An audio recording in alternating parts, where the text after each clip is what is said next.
Bom, vamos direto ao ponto. Hoje a gente vai desempacotar uma história oculta e, para ser sincero, muito ignorada, por trás de um dos personagens mais famosos da animação mundial. O objetivo da nossa análise não é ficar apenas admirando as cores vibrantes, mas sim entender de onde vem essa figura. Uma figura que, incrivelmente, acabou sendo exportada como o grande símbolo de uma nação inteira. Então, vamos fazer um exercício rápido e questionar as nossas próprias memórias. É super normal a gente guardar aquela visão nostálgica, sabe? Aquele carinho pelos desenhos da infância. Mas a gente já parou para pensar no que o Zé Carioca realmente representa no cenário global? A nossa proposta aqui é justamente tirar essa camada de nostalgia e dar uma olhada na origem histórica, que, jogando a real, é incrivelmente preconceituosa. Porque não se trata só de entretenimento, mas sim de como toda uma identidade nacional foi fabricada e, pior, vendida para o mundo. Parte 1. O papagaio aparentemente inocente. Olha, é inegável que muita gente cresceu vendo esse personagem com baita carinho e simpatia. A primeira impressão é construída para ser isso mesmo, cativante, simpática e totalmente inofensivo. Ele sempre foi vendido e lembrado assim, né? Carismático, engraçado e aquele clássico malandro. Essa fachada de charme funciona super bem. Só que ela esconde uma realidade bem sombria de como a nossa identidade foi empacotada. Essa tal malandragem toda não é só um traço de esperteza inocente. Muito pelo contrário, era a base de uma caricatura extremamente limitante e pejorativa. Parte 2. A falsa boa vizinhança. Porque, convenhamos, a criação do Zé Carioca não caiu do céu num momento de pura inspiração artística. É uma história fascinante, só que bem perturbadora, misturando política internacional e muita propaganda. Olha só o contexto. Anos 1940, um mundo no meio da Segunda Guerra Mundial. O nascimento desse papagaio foi literalmente uma ferramenta política friamente calculada pelos Estados Unidos para garantir aliados por aqui.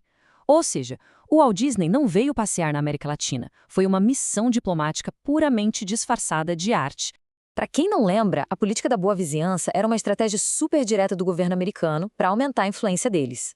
Essa viagem do Walt Disney e da equipe dele para o Brasil e outros países latinos, adivinha, foi totalmente financiada com dinheiro do governo dos Estados Unidos. O objetivo era muito claro: criar uma mídia que seduzisse a América Latina. Eles estavam construindo as bases para uma representação que não tinha nada de autêntica, perfeitamente fabricada para os interesses estrangeiros.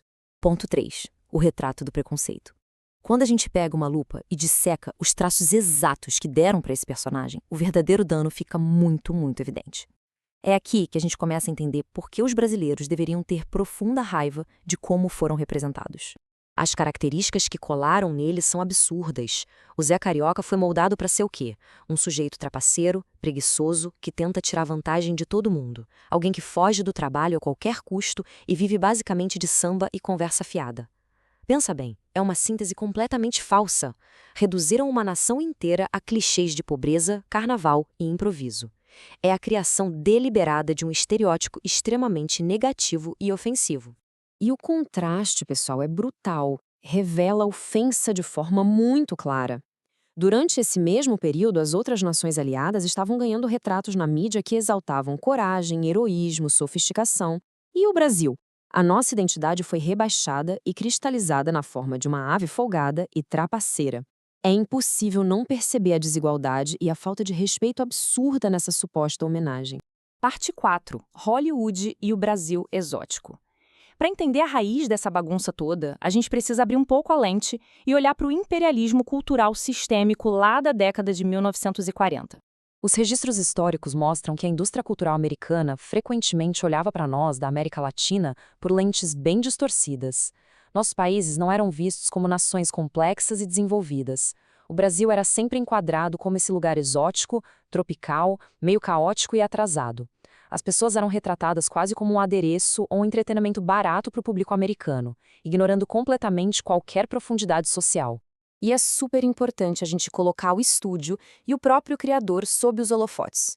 Eles são cercados por várias controvérsias históricas já documentadas.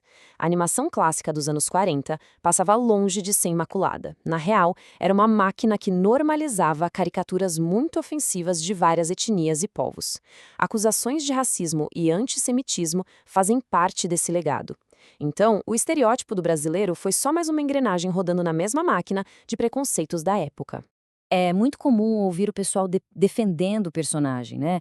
Falando, mas ele é tão carismático, ou ele foi abrasileirado com o tempo pelos brilhantes quadrinistas daqui. E olha, é verdade que esses artistas locais fizeram um trabalho fenomenal tentando humanizar a figura ao longo dos anos. Só que a realidade continua lá.